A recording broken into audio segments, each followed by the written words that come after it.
OC Bhargav Borbora সেই মানুহজন আচলতে পুলিচৰ কাৰণে এফিচিয়েণ্ট নহয়। আপোনালোকে নিশ্চয় দেখিছে যে যোৱাকালি যি ধৰণে জ্ঞানদীপ বৰাক যি ধৰণে আচলতে আক্ৰমণ কৰিলে। জ্ঞানদীপে ইতিমধ্যে আপোনালোকে জানে যে তেওঁ ডেলিভাৰী বয়ৰ কাম কৰে আৰু তেওঁ কিবা ভুল কৰিলে, যেনিবা ৰাস্তাত যাওঁতে ৯এণ্টিত সোমোৱাই দিয়া বুলি তেওঁ কৈছে নিজে, আৰু সেই ৯এণ্টিত সোমোৱাই দিলে মাৰি পেলাব নেকি? মাৰি পেলাম বুলি কৈ যি ধৰণে আক্ৰমণ কৰিছে সেইটোতো পুলিচ অফিচাৰজনৰ কাম হ'ব নোৱাৰে কেতিয়াও। ঘূৰাই পঠিয়াব পাৰে, কিন্তু তেওঁৰ মাথাত মাৰি একেবাৰে খতম কৰি দিবলৈ উদ্যত হোৱা যেন লাগিছে। আমি ভিডিঅ'টো পাইছোঁ আৰু সেই মানুহজনক আমি কৈছোঁ যে এই মানুহজন সঁচা সঁচিকে পুলিচৰ চাকৰিৰ কাৰণে যোগ্য নহয়। তেখেতক অতি শীঘ্ৰে নিলম্বন নহয় বৰখাস্ত কৰিব লাগে। আমাৰ দাবী অতি স্পষ্ট যে সেই ভাৰ্গৱ বৰবৰাক অতি শীঘ্ৰে বৰখাস্ত কৰক। তেওঁ পুলিচৰ চাকৰিৰ কাৰণে কোনো কাৰণতে আচলতে এফিচিয়েণ্ট নহয়। আমি জি.পি. সিং আৰক্ষী সঞ্চালক প্ৰধান তেখেতক দাবী জনাইছোঁ অতি শীঘ্ৰে ভাৰ্গৱ বৰবৰাক আচলতে চাকৰিৰ পৰা বৰখাস্ত কৰিব লাগে আৰু তেখেতক অতি শীঘ্ৰে গ্ৰেপ্তাৰ কৰিব লাগে। তেওঁ গ্ৰেপ্তাৰ কৰিব লাগিব। তেওঁ জেলত থাকিবলগীয়া মানুহে আচলতে। আমি দেখিছোঁ যে আমি যেতিয়া দীঘলী পুখুৰীৰ পাৰত প্ৰতিবাদ কৰিছিলোঁ, গছ নাকাটিবৰ কাৰণে যেতিয়া প্ৰতিবাদ কৰিছিলোঁ, সেই সময়ত সেই ভাৰ্গৱ বৰবৰাই আমাৰ ওপৰত জঁপিয়াই পৰিছিলে, আমাক আক্ৰমণ কৰিছিলে। আজি চাওক জ্ঞানদীপক যি ধৰণে তেওঁ আচলতে মাথাত মৰিয়াইছে, তাৰ পাছত আৰু তেওঁ আচলতে পুলিচ হৈ থকাৰ কোনো নৈতিক অধিকাৰ নাই। আমি লক্ষ্য কৰি আছোঁ পুলিচৰ ভূমিকা আমাৰ সাধাৰণ মানুহৰ প্ৰতি কেনেকুৱা আমি দেখি আছোঁ আচলতে গুৱাহাটী মহানগৰত। কিন্তু প্ৰতিদিনে আপোনালোকে নিশ্চয় দেখিছে, কালি পৰহি তাৰ আগদিনাও আচলতে গুৱাহাটীত কেনেকৈ আচলতে ডকাইতে আচলতে আমাৰ মহিলাৰ ওপৰত আক্ৰমণ কৰি চেইন চুৰি কৰিছে, টকা পইচা উঠাই লৈ গৈছে। তেতিয়া ক'ত থাকে পুলিচবিলাক? গুৱাহাটীৰ পুলিচবিলাক তেতিয়া ক'ত থাকে যেতিয়া আমাৰ মহিলাবিলাকে ওলাই যাওঁতে আপোনাৰ ৰাতিপুৱাৰ সময়ত যেতিয়া চেইন টানি লৈ যায়, যেতিয়া পুলিচবিলাক তেতিয়া ক'ত থাকে? সেই কথাটো মই সুধিব খোজোঁ। সেই সময়ত পুলিচবিলাক ক'ত থাকে? এতিয়া যে সাধাৰণ মানুহৰ ওপৰত যে বৰ্মতা যে দেখুৱায়, আজি জ্ঞানদীপক যি ধৰণে আক্ৰমণ কৰিলে, সেই ডকাইতবিলাকক, সেই চুৰ কৰাবিলাকক দিন দুপৰতে যে গুৱাহাটী মহানগৰত পুলিচ যেতিয়া গিজগিজাই থাকে, সেই সময়ত যেতিয়া চুৰবিলাকে এই মহিলাবিলাকৰ যে ইয়াত বন্দুক থৈ যে চেইনডাল কাঢ়ি লৈ গুচি যায়, তেতিয়া পুলিচবিলাক ক'ত থাকে?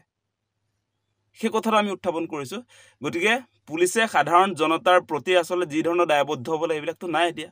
গতিকে অতি শীঘ্ৰে ভাৰ্গৱ বৰবৰাক গ্ৰেপ্তাৰ কৰক আৰু তেওঁৰ চাকৰিৰ পৰা একদম বৰখাস্ত কৰিব লাগে পাৰ্মানেণ্টলি। সেই দাবী আমি উত্থাপন কৰিছোঁ। ওচি ভাৰ্গৱ বৰবৰা সেই মানুহজন আচলতে পুলিচৰ কাৰণে এফিচিয়েণ্ট নহয়। আপোনালোকে নিশ্চয় দেখিছে যে যোৱাকালি যি ধৰণে জ্ঞানদীপ বৰাক যি ধৰণে আচলতে আক্ৰমণ কৰিলে। জ্ঞানদীপে ইতিমধ্যে আপোনালোকে জানে যে তেওঁ ডেলিভাৰী বয়ৰ কাম কৰে আৰু তেওঁ কিবা ভুল কৰিলে, যেনিবা ৰাস্তাত যাওঁতে ৯এণ্টিত সোমোৱাই দিয়া বুলি তেওঁ কৈছে নিজে, আৰু সেই ৯এণ্টিত সোমোৱাই দিলে মাৰি পেলাব নেকি?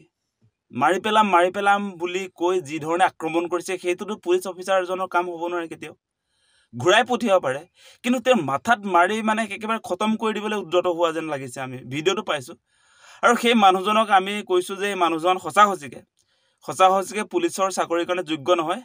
তেখেতক অতি শীঘ্ৰে নিলম্বন নহয় বৰখাস্ত কৰিব লাগে।